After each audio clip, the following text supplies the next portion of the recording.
Hey everybody, this is First Warning Storm Team Chief Meteorologist Brad Panovich. A couple of snow flurries out there right now. I'm looking over at the radar over in parts of Anson, Montgomery, Stanley, even down in southern Union County, Lancaster and Chesterfield County. It's not a really big deal.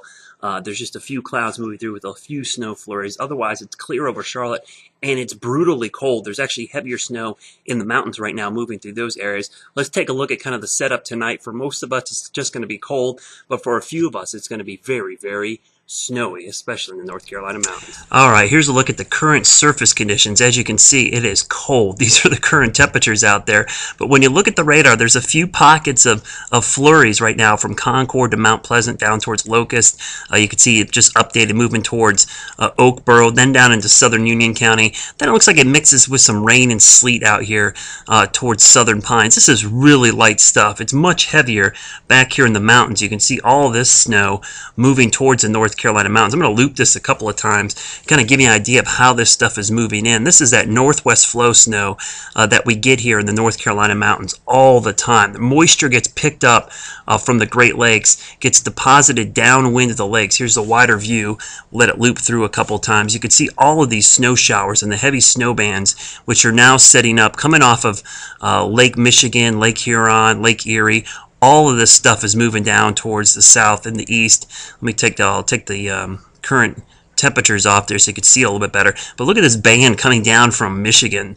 Even though it looks like it stops here, the moisture plume kind of looks like it dissipates a little bit, but then when it gets down here, that air gets relifted over the higher terrain of Kentucky, West Virginia, and then again in North Carolina, and this is the result. You get this heavy, heavy snow, which is moving down in our direction. So that's a look at the snow that's going to continue to move in tonight through tomorrow morning. When we look at the temperatures, these are the air temperatures. It's 32 in Charlotte. It's 28 in Hickory. It's only 18 up in Boone, but that's only half the story. Take a look at the current wind chills. These are the wind chills right now. It's 4 in Boone, 3 in Jefferson, 19 in Hickory, 20 is what it feels like in Lincolnton, 20 in Shelby, 22 here in Charlotte, 24 Gastonia, 25 as you head towards Monroe, 27 down in Lancaster. You get the idea. It is bone-chilling cold out there.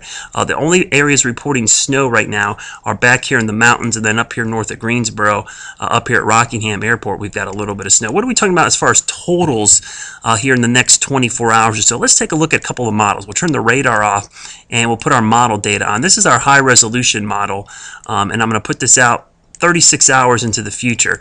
You can actually see no accumulation east of the mountains, though it is trying to pick up on a little bit towards Wilmington. The big story's back here in the mountains. Look at the heavy snow that's going to fall in the Smokies up towards Grandfather Mountain, Mount Mitchell, Roan Mountain, Beach Sugar Mountain, then up towards Mount Rogers. In fact, up there in Mount Rogers in Virginia, that could be 10 to 12 inches. I'll widen this out and you get the idea. Look at the plumes that are going to be coming off of the Great Lakes, these lake effect snow bands streaming down here. So it's going to be a pretty cold night tonight. When you wake up tomorrow morning, don't be shocked if the temperature is in the upper teens at your house. Most areas will be in the low 20s, but the wind chills, again, will be in the single digits and teens tonight. And then during the day tomorrow, even with a little bit of sun mixing in, high temperatures are only going to be in the mid-30s. Stay warm out there. Stay warm tomorrow. Make sure you watch the people, the pets, the plants, all the things that we worry about in this cold weather. And the good news is there is a little bit of a warming trend coming up this weekend. Of course, I'll break this all down for you and have the latest temperatures coming up tonight at 11. I'll see you then.